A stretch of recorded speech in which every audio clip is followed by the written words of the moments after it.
कुंडा से विधायक रघुराज प्रताप सिंह उर्फ राजा भैया ने उत्तर प्रदेश विधानसभा में संभल हिंसा का मुद्दा उठाया। उन्होंने अपने संबोधन में कई तर्क रखे और स्पीकर से इस मुद्दे पर चर्चा करने का आग्रह किया। राजा भैया की बातों को सुनकर मुख्यमंत्री योगी आदित्यनाथ के चेहरे पर भी मुस्कुराहट आ गई। संभल के विषय में ही चर्चा नहीं है। हम अपना चर्चा नहीं है। राजा भैया भी कोई चर्चा स्वीकार नहीं कर रहे हैं माननीय कि चर्चा कराई जाए या ना कराई जाए। ऐसे तथ्य जो ना आए हो कुछ बताना चाहते हैं। 5 मिनट 5 मिनट नहीं 2 मिनट। कुछ तथ्य जो इस सदन में रखे गए, इसके बाद आपको उनको भी सूचना दी है। तो श्रीमान वो आपत्तिजनक है। कुछ बिंदु मैंने भी नोटिस है। इस सदन की कार्रवाई लाइव देखी जाती है, रिकॉर्ड रहता है।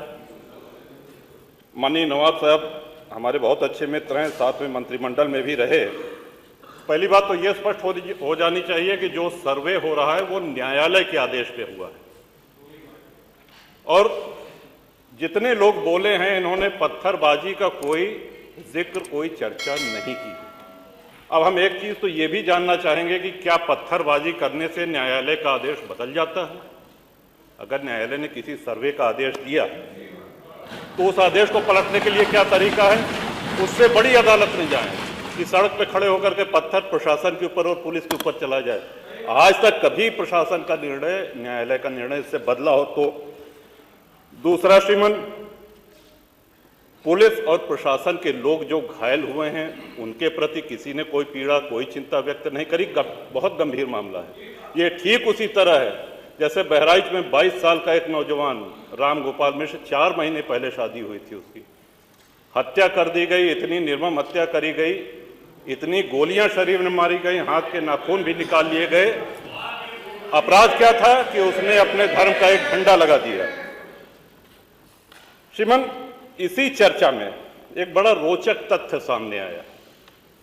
माननीय नवाब साहब ने कहा कि कुंदरकी में लूट हुई है, लूट करके, वोट लूट करके ये विधायक बन गए, वरना कुंदरकी में 65% मुसलमान हैं, 35% हिंदू हैं, तो रामवीर सिंह कैसे जीत जाता? ये कार्रवाई में है हमारा। तो माननीय, एक सवाल हम ये भी करना चाहते हैं कि जिन विधानसभाओं में मुस्लिम मतदाता की संख्या हिंदू से कम है, क्या वो लूट करके विधायक बन के आते हैं? या क्या हिंदू बाहुल्य जो विधानसभाएं हैं वो मुसलमान को वोट नहीं देती?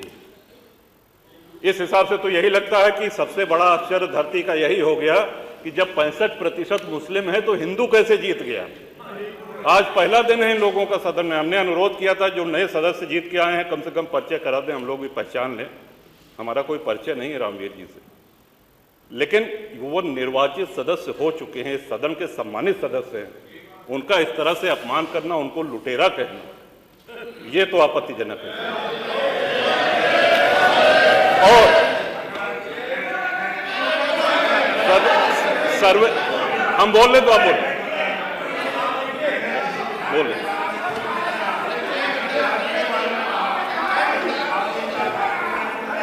माननीय अध्यक्ष जी, 2 मिनट में अपनी बात समाप्त कर रहा हूं। 2 मिनट में अपनी बात समाप्त कर रहा हूं। हम लोगों ने भी बड़े धैर्य से सुना। तो इस सदन का एक क्राइटेरिया, एक मापदंड क्या ये तय मान लिया जाए कि जहां हिंदू अधिक है वहां हिंदू विधायक को ही जीतना चाहिए, मुस्लिम विधायक सिर्फ वहीं से जीतना चाहिए जहां मुस्लिम की आबादी 50% से अधिक है? अगर ऐसा नहीं हुआ तो ये मान लिया जाए कि वोटों की लूट हो रही है, या विधायक लुटेरा बन के वोट को लूट करके जीत करके आया है, बेईमानी से आया है। तो श्रीमान, ये तो इन शब्दों को कार्रवाई से हटाया जाना चाहिए। ये सदन के विधायक का अपमान है। और एक बात और कही गई कि सर्वे शांतिपूर्ण चल रहा था। एक हिंदू होने के नाते, एक सनातनी होने के नाते माननीय अध्यक्ष जी, हम तो ये कहते हैं कि न्यायालय किसी भी मंदिर पर सर्वे का अगर कोई आदेश करती है तो मैं नहीं समझता कि किसी भी सनातनी, किसी भी हिंदू को कोई आपत्ति होगी। हमने किसी के धर्मस्थल तोड़ के अपने धर्मस्थल नहीं बनाए। करें जहां करना हो सर्वे करें। हम कभी गुम्मा अद्धा नहीं चलाएंगे, हम पत्थरबाजी, हम न्यायालय के निर्णय का सम्मान करेंगे। तो शासन का काम, प्रशासन का काम तो न्यायालय के निर्णय को लागू कराना होता है।